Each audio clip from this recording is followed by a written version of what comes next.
Assalamualaikum and hello. Welcome to the lecture series on technical communication. I am Dr. Ina Suryani from Center for International Languages, University Malaysia Perlis. This video is on the topic of parallelism and it is meant for week 8 lecture. This video takes about 15 minutes. It explains the general idea of parallelism and the patterns of parallelism.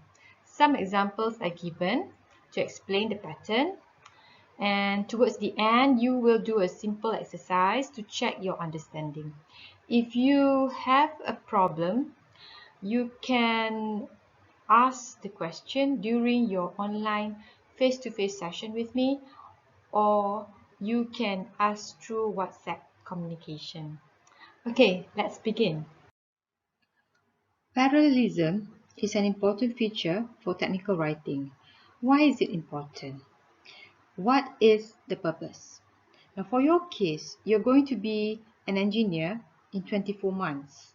You have studied 4 years in your degree and 2 years in your pre-U to be trained as engineers. Now, your study has been extensive and involves a lot of complex concepts. So, when you go out to work later as a junior engineer, junior executive, you will meet people from various departments, not just engineers, people from finance, HR, from management, from business, marketing, vendors, and so on. So sometimes you will have to write or communicate to them complex concepts. And how do you convey something that is so complex, something that you acquire within that 6 years into one paragraph? So parallelism is one feature that is very important to technical writing. So that is what you're going to learn today.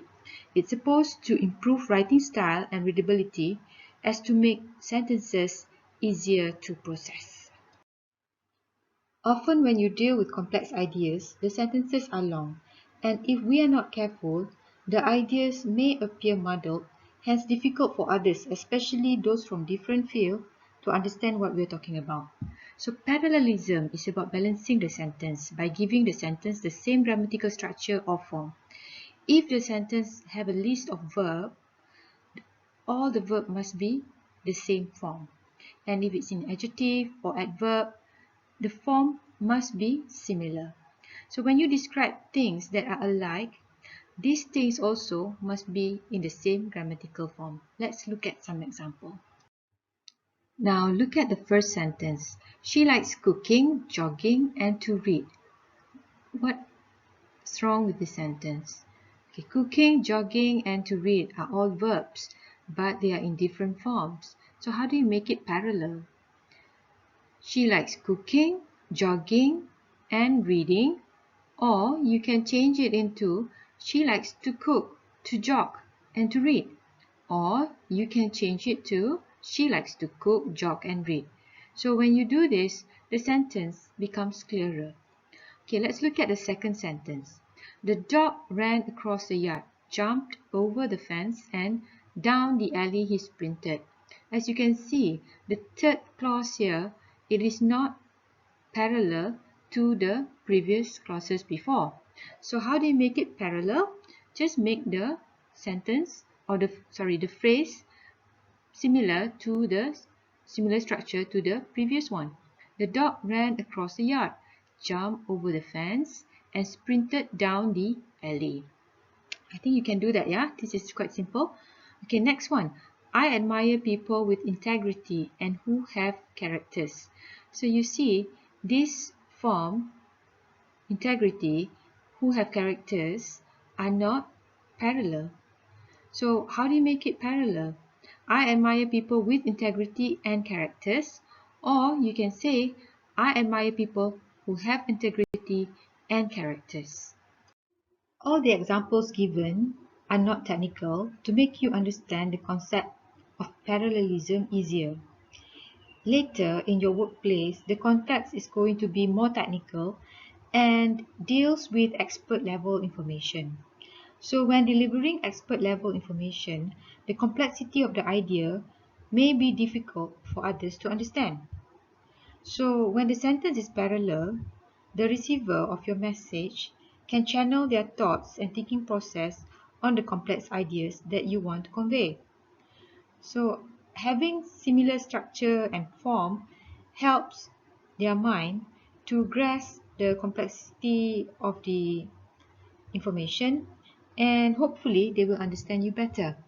Now, there are many patterns for parallelism, and the most common ones are six. So for this course, you are just going to cover the six patterns. Let's go and look at the first one. The first pattern is positive words. When there is more than one verb, adjective or adverb in a sentence, the listing must be in similar form. So if it's in positive form, everything must be positive. The listing, I mean the word. If it's negative, then the whole list must be in negative form. It must be in similar form. In this case, positive or all negative. Okay, let's look at the example. Okay, the food in the restaurant is delicious, fresh, and not expensive. So you can see delicious is positive, fresh positive, not expensive. You can see it's negative form, right? So how do you make it parallel? You just remove the negative form, replace it with a positive form. The food at the new restaurant is delicious, fresh, and cheap. So not expensive is negative. Just change it to positive, cheap. The second pattern is on infinitive phrases. So infinitive phrases is like to plus verb. Let's look at the example. I like to eat. Okay, to plus verb. The verb here is eat. I like to eat rich desserts, play fast card games, and solving difficult riddles. So you can see that this sentence is not parallel. How do you make it parallel? So you keep to the infinitives. I like to eat rich desserts, and then to play, to plus verb, to play fast card games, and to solve difficult riddles. So you can see here that the verb solving is turned into infinitive form, which is to solve difficult riddles. Or you can turn everything into a gerund. I like eating rich desserts. Instead of to eat, you can say I like eating rich desserts, playing fast card games. Okay, playing fast card games and solving difficult riddles. So you have to choose either you want to use all infinitives or you want to use all gerund.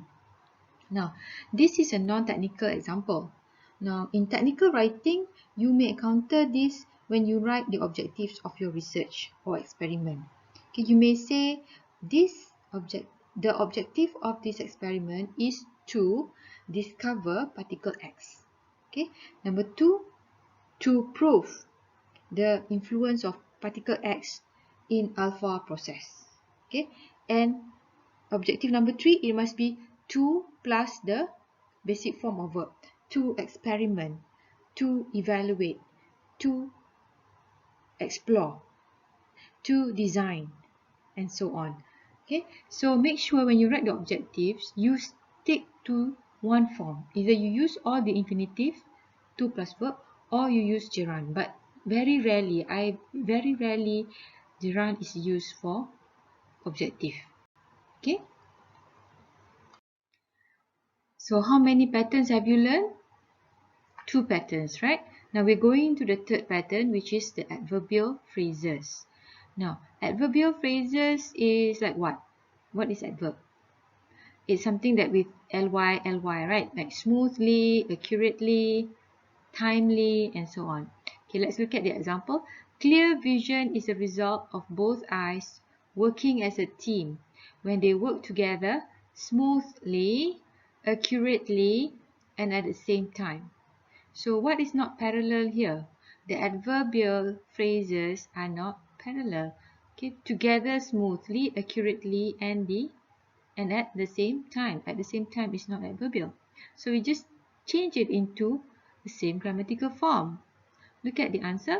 Clear vision is a result of both eyes working as a team when they work together smoothly, accurately, and simultaneously. As I've mentioned before, there are 6 patterns of parallelism that you're going to cover in this course, and we have completed 3. Now let's do the exercise. There are 3 questions here. Please pause this video and try to do the exercise, and then after you're done with the answer, you can continue the video. For the first question, the sentence is not parallel. Students enjoy learning culture in English language classroom as it helps them to see the world with open eyes. You can see that's the first one, right? To see the world with open eyes. This is an infinitive phrase. Enhancing, suddenly it becomes not infinitive. It's not an infinitive. Enhancing their motivation and develop cultural awareness. So there's one infinitive form there. So what do? You can turn all the listing of 3 phrases into infinitive phrase. The sentence becomes, students enjoy learning culture in English language classroom and it helps them to see the world with open eyes, to enhance their motivation and to develop cultural awareness. So you can see here the infinitive forms are to see, to enhance, and to develop. Look at the second example. At that moment, the teacher entered the room.